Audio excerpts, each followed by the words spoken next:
Y antes de presentar a nuestro siguiente invitado, les voy a leer lo siguiente, porque en los primeros 6 meses del año, y atención con las cifras que les vamos a dar, la producción nacional retrocedió 0,45. El sector pesquero, por ejemplo, fue el que registró el mayor retroceso, con un descenso de 31,65%, seguido por la construcción, y estos son datos del Instituto Nacional de Estadística e Informática. La mirada está puesta en la minería, y dicen, la minería nos va a salvar, teniendo en cuenta además que cifras del Ministerio de Economía y Finanzas ya revelan que este año no vamos a llegar o no vamos a concluir ni siquiera un crecimiento del 2%. Le damos ahora sí la bienvenida. Muy buenas noches, bienvenido Rómulo Mucho, ex viceministro de Minas. ¿Por qué se dice que la minería nos va a salvar? Buenas noches, bienvenido. Buenas noches, Joana. En realidad, después de analizar el crecimiento económico del primer semestre, dentro de las 10 actividades económicas, 5 son las que pasan, ¿no? Fundamentalmente minería, que ha crecido casi un 10%, luego manufactura primaria, también agua, electricidad, y hidrocarburos y comercio, ¿no? Y el resto está en negativo, pero en líneas generales, así en promedio estamos en negativo, casi 0,5%. Yendo a rojo. Entonces, pero ¿cuál es el tema? ¿Por qué no crecemos? Porque tenemos que producir más, tenemos que exportar más, tenemos que traer más inversiones, no hay otro camino. Y las inversiones también se han detenido, solamente las inversiones en las minas existentes que están renovando equipos, están ampliando operaciones, pero así una inversión nueva no hay. Y otro tema, las inversiones son de largo aliento. Si hoy no estamos preparando, digamos, proyectos con todos los permisos que van avanzando en la línea de tiempo, el próximo año mismo no va a haber proyectos. Si es que hoy se invierte, ¿cuándo se ven los resultados entonces? Para poner solo un ejemplo y que todos tengamos claro de cómo va una evolución de inversión y de resultado. Claro, depende del tamaño. Puede ser desde que empieza a construirse hasta que produce, puede ser de 3 años a 7 años. Desde que empieza a construirse. Entonces, si hoy no se empieza a construir, entonces vamos a sufrir, digamos, 3, 4 años para que empezar. Por eso es que es tan importante, a veces cuando decimos que es importante que el gobierno entienda que tiene que dar inicio a la construcción de muchos proyectos que tienen ya todos los estudios avanzados. Y ha habido, proyectos paralizados como Tía María, por ejemplo, donde se dice que ya casi el 90% de la gente acepta, entonces de una vez tiene todos los permisos, ¿no? Y digamos que hemos tenido alguna inversión bastante fuerte o algunas inversiones bastante fuertes para que desde el Ministerio de Economía y Finanzas se afirme que el tercer y cuarto trimestre se esperaría un crecimiento económico. No lo hay. Yo creo que el ministro es un excelente economista de la escuela del BCR, pero yo creo que tiene que aterrizar ya en el suelo. Por eso yo digo, ¿no? Si es que esperaríamos en el segundo semestre, digamos, del año, pero ¿qué inversión viene de atrás? ¿Qué inversión es en este momento que ya prácticamente está empezando a construir, excepto solo un proyecto mediano que es San Gabriel? El resto es puro ofrecimiento. Imagínate, Joana, desde el 2020, desde el año de la pandemia, están los mismos nombres, Corani, la expansión Yanacocha Sulfuros, estaba Inmaculada y todo eso. 2020 ya, por la pandemia, ¿no? 2021 ya debía empezar. 2022 nada. 2023 estamos ahora. Entonces, pues, ahí es donde tenemos que llamar la atención. Para que haya crecimiento económico, tenemos que saberlo, más producción, más exportaciones, traer más inversiones, más empleo, reducción de pobreza, más distribución, claro, más tributación también. Regreso a mi primera pregunta, entonces, ¿la minería salva o no salva el país? Sí, por supuesto, es la caja que tiene el país. Minería es el pilar fundamental o el motor principal de la economía. ¿Ha salvado usted 2023 en lo que va? ¿Ah? ¿Ha salvado lo que va del 2023? Por supuesto, por lo menos. ¿Puede salvar el 2024 que no tiene la mirada, digamos, muy alentadora por las condiciones, acá vamos a sumarle, ¿no? Las condiciones del fenómeno del Niño que van a golpear muchos sectores en nuestro país, lamentablemente? Si existen proyectos en este momento que podrían arrancar, Tía María, ¿no? Dice, pero hay todavía un componente que no acepta. Yo creo que han hecho un gran trabajo, no por lo que me dicen los que trabajan en el proyecto, sino por la misma población con quienes yo mantengo contacto.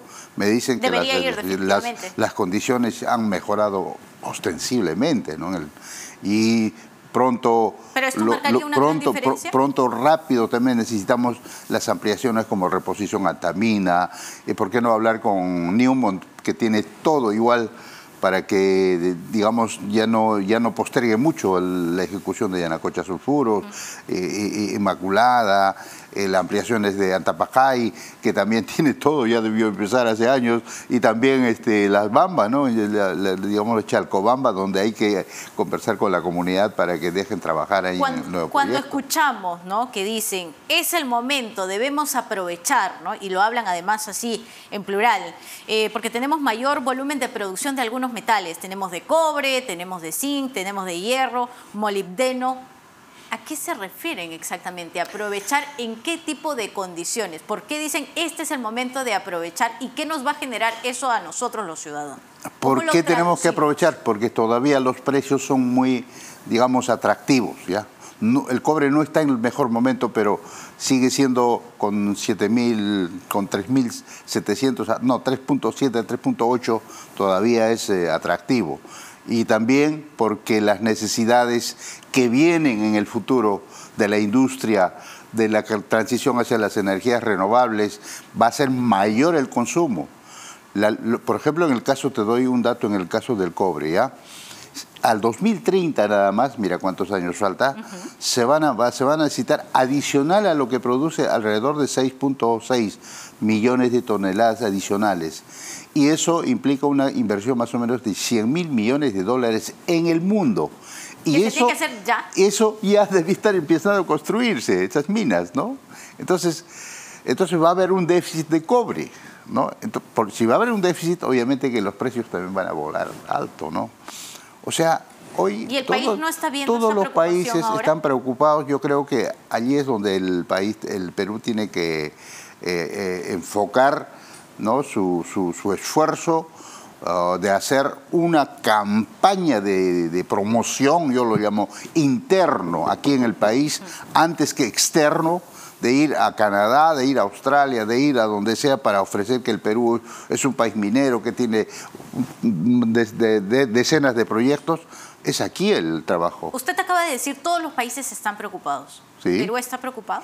Muy preocupado. Aparte de todo eso, tenemos el tema de la permisología y de la conflictividad social, que no se sabe manejar todavía. El tema de la conflictividad social. Golpea? Bastante. ¿En porcentaje aproximadamente? En porcentaje podríamos decir que casi entre los dos, casi son 50-50, ¿no? Entre conflictividad social con la permisología, que es otra vía crucis, ¿no? Para poder obtener un permiso hay que cruzar muchos ministerios, muchas instituciones, algunas hacen lo mismo. La verdad es que necesitamos agilizar el país. Yo digo que esta es la condición de cómo estamos. Pareciera que estamos diseñados para no progresar, para no salir nunca del atraso, ¿no? Porque el Estado tiene que ser eficiente, capaz, para saber qué es lo que necesita el país para generar trabajo.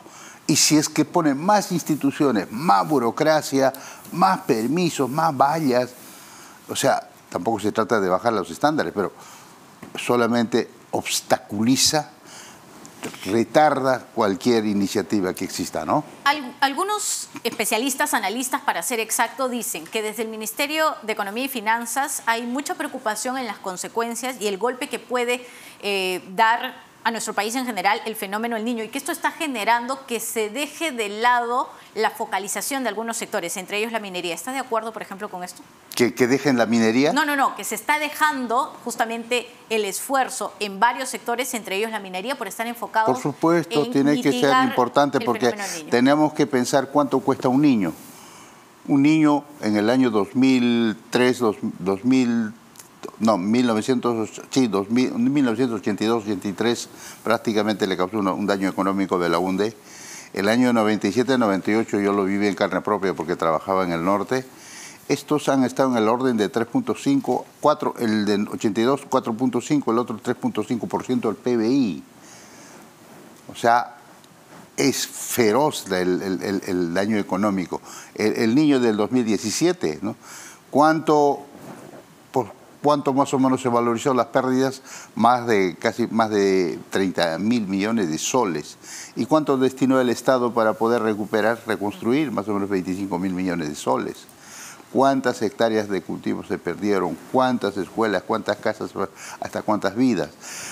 Y como no somos un país de la prevención, y también hay muchas instituciones que tratan esto de la reconstrucción. Yo siempre he dicho que debe ser una sola institución autónoma, independiente. ¿Cuál debería ser el reto? No sé si sea la CENEPRED o el INDECI para poder manejar solo el tema de la prevención, estamos hablando, ¿no? Claro, pero ¿y el reto actualmente cuál debería ser? El CENEPRED creo que es el más llamado para poder atender esto de prever cuánto va a ser los daños y cuánto podría ser. Y si vienen los daños, vamos a necesitar mucha economía para la reconstrucción y la recuperación. Una regla de las Naciones Unidas dice que por cada dólar de que se gasta en prevención, se ahorran $7 que costaría la reconstrucción y recuperación. O sea, hay sendos estudios, hay sendos digamos, tratados al respecto de que los países tienen que saber prever, ¿no?, cualquier, digamos, fenómeno que venga, ¿no? ¿Cuánto hemos aprendido del fenómeno del niño 2017 Casi actualmente? Poco o nada. Son los mismos vicios, son los mismos males que tiene nuestro Estado. Un Estado que no funciona. Por lo tanto, urge un cambio estructural profundo de diseñar el país, ¿ya?, en todas sus instancias, en todos sus sistemas. De lo contrario, Joana, van a pasar décadas y vamos a estar discutiendo los mismos problemas. ¿Y cómo los resolvemos? De manera cíclica. Toda la vida. El tiempo. Sí. Chiquitito, antes de concluir, porque hay una preocupación con la... A ver, hay una preocupación y esta es bastante clara. Viene de las autoridades distritales, de las autoridades provinciales con la reducción del canon minero. ¿De qué magnitud estamos hablando para traducir la reducción del canon minero? Mira, ¿De un tipo de afectación cómo? Mira, las transferencias antes del 2021 siempre han estado entre los 5.000, 4.000, 3.000 millones, 1.000 millones de soles. Entre esos oscilaban. ¿Ya? El 2021 da un salto espectacular a casi 14.000 millones de soles. Ingresos, lo que se transfiere entre canon, regalías y otros impuestos. Y luego, los ingresos fiscales. Luego, el año 2022, el año pasado, ¿cuánto saltamos? 16.000 millones de soles. Es un salto espectacular. Este año, ¿cómo vamos? Este año estamos como 5.600, 5.700 más o menos millones hasta junio, mitad de año. Si es que las proyecciones fueran más o menos, estaríamos llegando a 10.000, 10.500 millones de soles. Casi una reducción de casi un 30% respecto al año anterior. Fácil. Entonces va a haber obviamente menos canon. Pues. Y ahora las otro problema, digamos, para ponérselos en sencillo, ahora el otro problema, ¿cuál sería? El otro problema es que no se usa bien el canon. Bueno. Porque si se hubiera utilizado eficientemente en las 2 décadas que ha pasado, que en canon más o menos así como 70.000 millones de soles, esto hubiera generado un progreso en las comunidades muy significativo en mejorar la calidad de vida de la gente, ¿no? Ese canon se ha gastado más que todo, porque yo soy uno de los creadores del canon. Ese canon se hubiera gastado más que todo en las obras, en todo lo que es mejora calidad de vida. ¿En qué se lo han gastado? En gasto corriente, una parte, en compras de materiales, otra parte se ha ido a la corrupción y así se disipa, ¿no? Entonces, a veces quieren más canon, pero, oye, ¿cómo me garantizas que ese ingreso que va a venir vas a utilizarlo? Es que tampoco no hay digamos, un control adecuado de en qué estás gastando eso. ¿A quién le correspondería? Y que son los mismos gobiernos regionales, pues, que tienen que saber gastar y que tienen que tener un control interno. O sea, la Contraloría también tiene ahí algo que ver. Ahí vino el EITI, la Transparencia de Industrias Extractivas, que estaba haciendo un gran trabajo. Claro, pero ellos son como entes observadores, digamos, que ingresan. Pero ayuda. Pero ayuda, pero la responsabilidad del gobierno regional. Por supuesto. Y si hablamos de responsabilidades, es la honradez, pues, la ética, la capacidad, ¿no? Porque la calidad de autoridades que elegimos, pues, olvídate, alcaldes, gobernadores. Y ¿Alguna también, región que se salve para usted en cuanto a la honradez?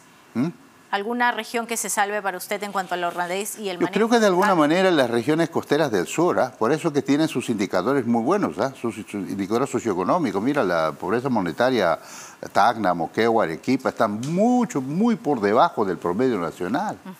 ¿No? Moquegua especialmente. Moquegua está llamado a ser quizás inclusive la región más desarrollada, porque hoy, aparte de Cuajones, va a tener Quellaveco, tiene San Gabriel y otros proyectos más. ¿No? Va a tener, y es una región relativamente pequeña, entonces hay una oportunidad realmente. Tacna también. Perfecto. Y Arequipa, como siempre, ¿no? Arequipa siempre en el pasado crecía más que el Perú, estaba desarrollando más. Vino también gobiernos regionales pésimos, que obviamente que han destruido muchas expectativas, por ejemplo, como Majesiguas 2, ¿no? Majesiguas 2 realmente es una pérdida calamitosa de que no se construye. Corto, ¿no? el tiempo. Muchas gracias, doctor Rómulo Mucho. Como siempre, un gusto tenerlo aquí en RPP. Rómulo Mucho, ex viceministro de Minas. Hacemos